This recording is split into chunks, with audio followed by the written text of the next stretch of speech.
So hey buddies, hope your guys are doing really well. Let's start this class. तो आज का जो पहला वर्ड है इट इज़ टर्मोइल. तो टर्मोइल वर्ड आप लोगों ने इसके पहले बहुत बार सुन रखा होगा. और टर्मोइल की जो मीनिंग होती है उसका मतलब होता है उथल पुथल या खलबली. अब अगर मैं आपको एक सिंपल सी बात बताऊँ तो मुझे नहीं लगता कि टर्मोइल जैसे कॉमन से वर्ड को याद रखने के लिए या इसकी मीनिंग को याद रखने के लिए आपको किसी निमोनिक्स की नीड होनी चाहिए, पर थोड़ा फील फिर भी कर लेते हैं. The city was in turmoil after riots. दंगे के बाद जो आपकी सिटी थी वो टर्मोइल में थी, उथल पुथल हुआ पड़ा था. जिन लोगों को फिर भी निमोनिक्स चाहिए उनके लिए एक छोटी सी निमोनिक्स. टर्मोइल में टर्मोइल ऑयल दोनों अलग अलग लग रहा है, इसको हम लिख सकते हैं. तो इसका होता है कि जब ऑयल उबलकर बाहर निकलने लगता है तब किचन में टर्मोइल हो जाता है. बस टर्मोइल से ऑयल को याद रखो. अब मान लो एक यहाँ पे कुछ खाना आप पका रहे हो, वहाँ से आपको ऑयल बाहर निकल रहा है तो आपकी किचन में पूरा टर्मोइल नहीं हो जाएगा अस्त व्यस्त. वैसे इस वर्ड को याद रख लो. क्योस. क्योस भी ऐसा वर्ड है, ऐसा मुझे नहीं लगता कि इसके लिए निमोनिक की नीड है. क्योस की जो लिटरल मीनिंग होती है वो होती है अराजकता, घोर अव्यवस्था, पूरी तरीके से डिसबैलेंस चीज़ें. एक वर्ड देख लेते हैं. The traffic jam caused absolute chaos. Simple सी चीज़ है. तो कियोस, कियोस का मतलब अराजकता. Who are want to go with mnemonics, mnemonics मैंने यहाँ दिया है. कन्फ्यूजन, कन्फ्यूजन का सिंपल सा मतलब होता है भ्रम में होना, उलझन में होना. मैं न इसमें आगे कोई नीड नहीं है. डिसऑर्डर, कोई चीज़ अब ऑर्डर में नहीं है. जब कोई चीज़ अपने ऑर्डर को खो चुकी है इसका मतलब वो क्या हो चुकी है, वो हो चुकी है अस्त व्यस्त. अस्त व्यस्त हो चुकी, अवस्था में आ चुकी. यहाँ भी निमोनिक की नीड नहीं है. अपरोर, यहाँ थोड़ा सा देखते हैं. अब या तो अब अपरोर का मतलब होता है हंगामा या फिर शोरगुल. इसको ऐसे याद कर रख सकते हो, जब जो शेर होता है, शेर जब रोर करता है तो शेर के रोर को सुन के जो बाकी के जो एनिमल्स होते हैं ये डर जाते हैं और डर के ये इधर उधर भागने लगते हैं. तो अप, शेर ने ऐसे अप की अपनी मुंडी, अप की और उसके बाद रोर किया. ऐसे इसको याद रख सकते हो. ठीक है. या तो फिर जब भीड़ अपनी आवाज़ ऊपर करती है, उठाकर शेर की तरह दहाड़ती है, वही वाली बात हो गई. या तो आप शेर से दहाड़वाओ, शेर अगर दहाड़ेगा तो आपके पूरे जंगल में टर्मोइल फैल जाएगा. या तो फिर अगर पब्लिक दहाड़ रही है, पब्लिक अगर से दहाड़ रही है, उस वाली कंडीशन में आसपास अप्रॉर वाली कंडीशन बन जाएंगी. तो आई होप कि अप्रॉर वर्ड फील भी हो गया होगा, याद भी हो गया होगा. इसको थोड़ा फील मैं हाथों हाथ ही करवा दूँ.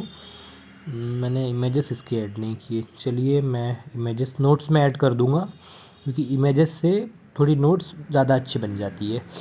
फिर है एजिटेशन. एजिटेशन वर्ड का मतलब होता है व्याकुलता, घबराहट. अब जो वर्ड एजिटेशन है ये भी बहुत सिमिलर ही है हमारे टर्मोइल, घबराहट, अस्त व्यस्तता से. एजिटेशन, ठीक है. एजिटेशन का मतलब व्याकुलता या घबराहट. तो इसका जो ट्रिक है, निमोनिक्स है, ऐसे याद रखो. एजिटेशन को आप अलग अलग पढ़ सकते हो. अजीटेंशन, नॉर्मली घरों में क्या बोलते हैं, अजी, कैसे हो जी, क्या कर रहे हो, क्या खा रहे हो.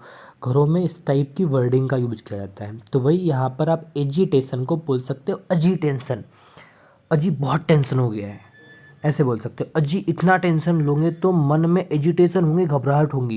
या तो फिर आप बोलोगे कि अजी मुझे ना बहुत ज़्यादा टेंशन हो गया है, मेरा दिमाग फट रहा है टेंशन से, इस कारण मेरे अंदर आ रही घबराहट, इस कारण मेरे अंदर आ रही व्याकुलता. ठीक है. टर्बुलेंस, ये आपने सुना होगा जो जहाज़ वहाँ उड़ते हैं आसमान में ऐसे कुछ, वहाँ पे टर्बुलेंस हो गया. टर्बुलेंस मतलब चीज़ें हिल गई, चीज़ें अस्त व्यस्त हो गई, चीज़ों में अशांति आ गई. टर्बुलेंस एक बहुत कॉमन वर्ड है. कोशिश बस ये करना है कि इसके लिए निमोनिक्स का यूज मत करना.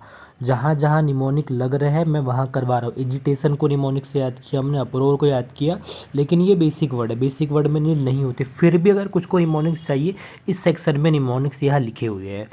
ठीक है. जब ये नोट्स मैं आपको टेलीग्राम चैनल पे दूंगा then I will also provide them with images, ताकि वो आपको आपकी मेमोरी हिंट या फिर आपकी फोटोग्राफिक मेमोरी के काम में आए। अगला आ जाता है ट्यूम्यू ट्यूम्यूल्टियस या टमल्टियस, जो इसकी एक्चुअल में वर्डिंग होती है टमल्टियस। टमल्टियस का मतलब होता है कोलाहलपूर्ण या तूफानी। अब इसको नॉर्मली ऐसे याद कर सकते हो कि कोई चीज़ टमल्टियस हो गई है, मतलब कोई चीज़ अस्त व्यस्त हो गई है, कोई चीज़ ऊपर नीचे हो जाएगी। टमल्टियस अपने आप में वो बोल भी रहा है, लेकिन अगर वैसे याद नहीं करना है तो टू मच, तू मैं, या फिर ये देखो तू मुँह या तू, ये देखो ये तू ये मैं। तो ये भी हो सकता है लोग जब तू मैं करते हैं तब वो कोलाहलपूर्ण हो जाता है, मतलब उस एरिया में बहुत ज़्यादा वो नॉइजी सा हो जाता है। तो ऐसे आप इस वर्ड को याद रख सकते हो टमल्टुअस। तू मैं तू, एक सेकेंड इससे नहीं, हाइलाइटर से ठीक रहेगा।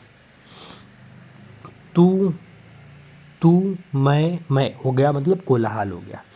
ठीक है, अब अगला वर्ड आ जाते हैं डिसएरे। तो यहाँ पर एक जो वर्ड आपको समझना है, डिसएरे में जो अगर मैं सेपरेट करूँ इसको तो एक एरे है।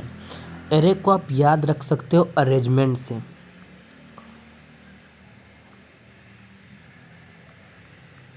अरेंजमेंट से ये लिख रखा है मैंने, बाय द वे मैंने स्पेलिंग गलत लिख दिया, ई चाहिए मुझे। ठीक है, तो अरेंजमेंट, तो एरे को आपने याद रखा अरेंजमेंट से, और अरेंजमेंट मतलब होता है व्यवस्था होना। वर्ड आपने सुन रखा हो ना, मैं शादी के अरेंजमेंट में हूँ, मतलब मैं शादी की व्यवस्था में हूँ। तो एरे वर्ड को आपने याद रखा अरेंजमेंट से। अरेंजमेंट का मतलब व्यवस्था।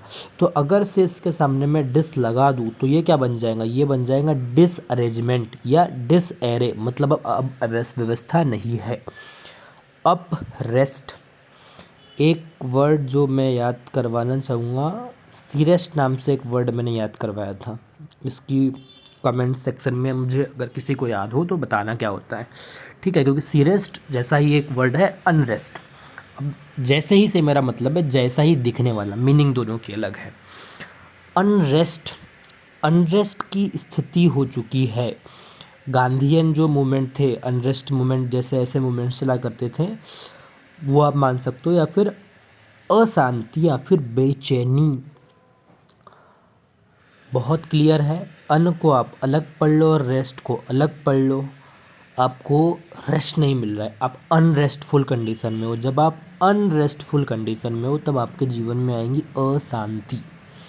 ठीक है, उसके बाद जो अगला वर्ड है अपहीवल, उथल पुथल भारी बदलाव। अपहीवल का जो मतलब होता है वो होता है उथल पुथल या फिर बहुत बदलाव आ चुके, वायलेंस हो चुका है, सडन चेंजेस हो चुके हैं, ये मतलब होता है अपहीवल का। अब इसको याद कैसे करोगे, यहाँ निमोनिक्स की नीड है, वर्ड थोड़ा सा ट्रिकी सा है।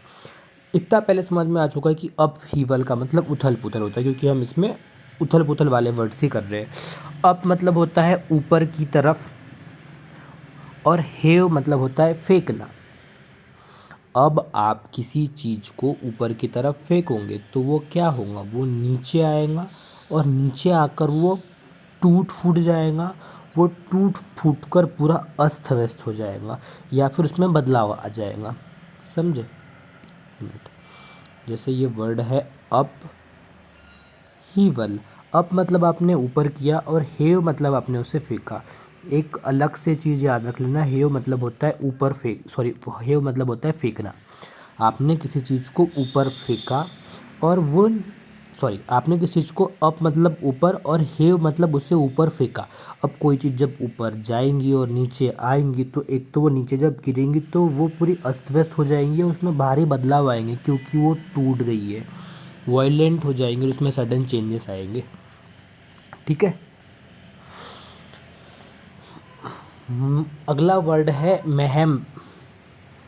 मेहम्प, महम्प का मतलब होता है तबाही या फिर अराजकता। अब महम्प इंपॉर्टेंट वर्ड इसलिए क्योंकि ये अलग सा लग रहा है। महम्प का इंग्लिश अगर कोई बच्चा है तो उसका मतलब होता है वॉयलेंट या डिसऑर्डर, क्योंकि हम वही वर्ड्स कर रहे हैं। तो महम्प, महम्प, महम्प में पहला ही वर्ड आपको दिखेगा मई, दिख रहा है मई। अब जो आपको पहला ही वर्ड मई, मई और हेम्प, हेम्प जो है अलग से लिखा हुआ है, हेम्प को हम पढ़ सकते हैं हम। अब मई में क्या होता है, मई में होती है बहुत गर्मी, तो हम कैसे हो जाते हैं, हम एकदम परेशान से हो जाते हैं, हाहाकार हो जाता है, क्योंकि मई में बहुत गर्मी होती है, ऐसी तबाही सी मच जाती है गर्मी में, क्योंकि मई की गर्मी पीक गर्मी होती है। ठीक है, तो इसको अपन ऐसे याद करेंगे। फिर है बेडलम। बेडलम का मतलब भी होता है हंगामा, शोर शराबा। ठीक है, बेड लैम। अब इसको याद कैसे करेंगे, बेड माने बिस्तर और लैम, ये जो इसको तो लैम मतलब होता है भेड़, यहाँ मैंने बी अलग से ऐड कर दिया याद करने के लिए। वर्ड है बेड और उसके बाद हमने कर दिया उसको लैम्प।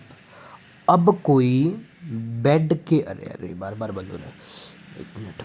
अब मान लो ये बेड है, इस पर कोई लैम्प आ गया, तो वो क्या करेगा उस बिस्तर के साथ, पूरा शोर शराबा पूरे बेड को वेस्ट कर देगा। तो वैसे ही याद हो गया ये वर्ड हमको, बेड लैम्प। फिर आ जाता है पेंडिमोनियम।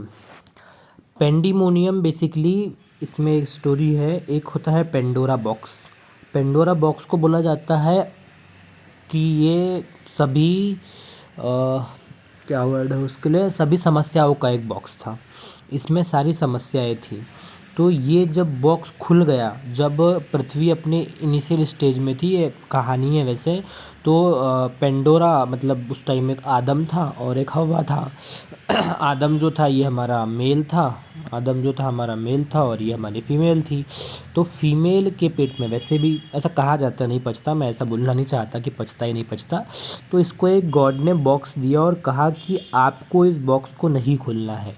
पर इंसान तो ठहरा इंसान, आपको अगर कोई चीज़ कही जाए कि आपको ये काम नहीं करना है, तो वो तो वही काम करने के लिए बैठ जाता है। तो बस हमारी जो हव्वा मैडम थी, जो ईव मैडम थी, ने इसको ओपन कर दिया, तो इससे निकले सारे कियोसेस। मतलब ऐसा है कि पेंडोरा बॉक्स के अंदर सारे कियोसेस थे। तो जो पेंडोरा बॉक्स था, तो इसको माना जाता है अ box of chaos, a box of chaos. तो वैसे ही वर्ड आया है पेंडिमोनियम, वहीं से ये वर्ड निकल के आया है, पेंडिमोनियम मतलब भारी कोलाहल। पेंडोरा बॉक्स नाम से एक ईडियम है, जिसका मीनिंग होता है कि यह बॉक्स ऑफ कॉजेस। ठीक है, बाकी इधर चाहो तो याद रखो, नहीं रखो तो भी चल जाएगा। फिर आगे हम देखते हैं टॉप्सी या टर्वी। टॉप्सी का मतलब होता है उल्टा पुल्टा, ऊपर नीचे। टॉप्सी एंड टर्वी दोनों का मतलब सेम ही होता है। इसकी निमोनिक है टॉप का हिस्सा, टॉप का हिस्सा टर्वी। टॉप सी तस्वीर, जब ऊपर का हिस्सा नीचे हो जाए तो सब उल्टा पुल्टा हो जाता है। टॉप सी, आप किसी चीज़ को ऊपर से देख रहे हो, एक ऐसा हो मान सकते हो आप उसको, लेकिन ऐसा मानो कि जो टॉप का हिस्सा है वो सी में आ गया है, सी में आ चुका है, मतलब जो टॉप का हिस्सा जो ऊपर होना था वो नीचे आ गया है। तो ये उल्टा पुल्टा हो गया ना पूरा, उल्टा पुल्टी दिख रही तस्वीर। और आ जाता है टर्वी। टर्वी को ऐसे ही याद रख लेना यार, सब जगह निमोनिक नहीं ला सकता हूँ। ठीक है, अगला जो वर्ड आ जाता है वो होता है कोमोनेशन। कोमोनेशन वर्ड की मीनिंग होती है शोरगुल या फिर हलचल।